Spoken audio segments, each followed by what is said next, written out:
Данная информационная программа предназначена и для людей с ограничениями зрения и слуха.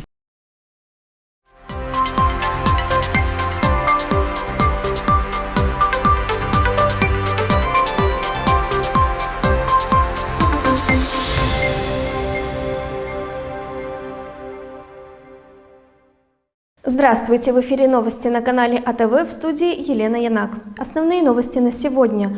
Пособия по беременности и родам и временной нетрудоспособности были профинансированы Национальной кассой социального страхования. Глава государства встретилась с предпринимателями Юга Молдовы. Прощание с зимой и приход весны отметили в Гагаузии. По православной традиции начался Великий пост или Святая Четыредесятница.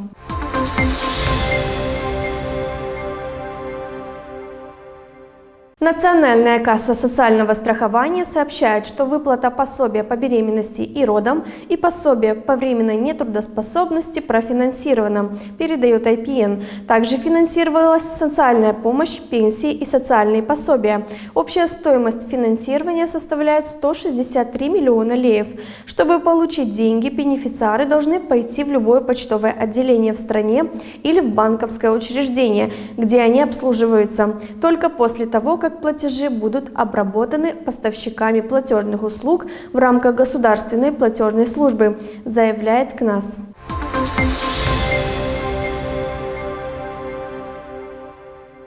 Президентка Майя Санду встретилась с предпринимателями Юга Молдовы, которые создали и развили свой бизнес при поддержке Европейского Союза.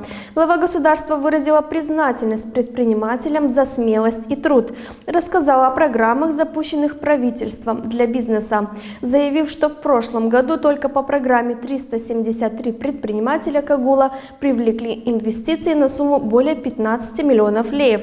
Это важный шаг, отметила глава государства, и призвала предпринимателей проявлять уверенность и активно использовать такие возможности, которые будет все больше по мере нашего продвижения на пути к Европейскому Союзу.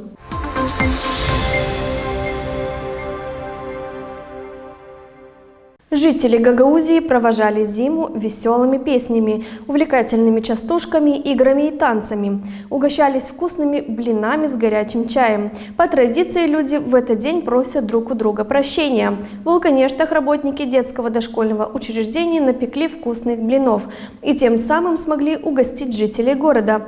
В Камрате также возле Дома культуры города выступили музыкальные коллективы.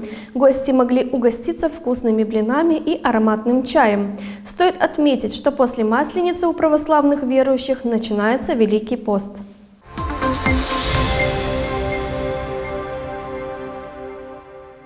В течение 7 недель под запретом мясо и все мясные продукты, рыба, молоко и молочные продукты, а также яйца и блюда из них, алкогольные напитки. В Великий пост верующие не только ограничивают себя в пище, но и стараются не отвлекаться на суетное, в том числе на различные увеселения и развлечения. Великий пост самый строгий и продолжительный из всех 4 многодневных постов, установленных православной церковью. Его главный смысл – духовное очищение, а также отказ от определенных продуктов, пагубных страстей, злобы. Соблюдение поста является добровольным и носит глубоко индивидуальный характер. Мирянам для того, чтобы поститься по церковному уставу, необходимо получить благословение духовника, потому что христиане перед восхождением в пост должны духовно подготовиться и пройти таинство исповеди. В 2024 году Пасха будет отмечаться 5 мая.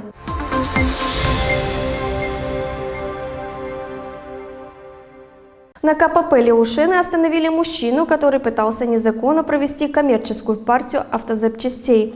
Об этом сообщает погранполиция. По данным правоохранителей, во время досмотра микроавтобуса марки «Мерседес», который следовал из Италии, у сотрудников погранполиции возникли подозрения относительно содержимого авто, поэтому его тщательно проверили. В ходе проверки среди личных вещей 40-летнего водителя было обнаружено большое количество комплектов автомобильных тормозных колодок. Незадекларированные товары, изъятые, подлежат конфискации, а мужчине грозит штраф.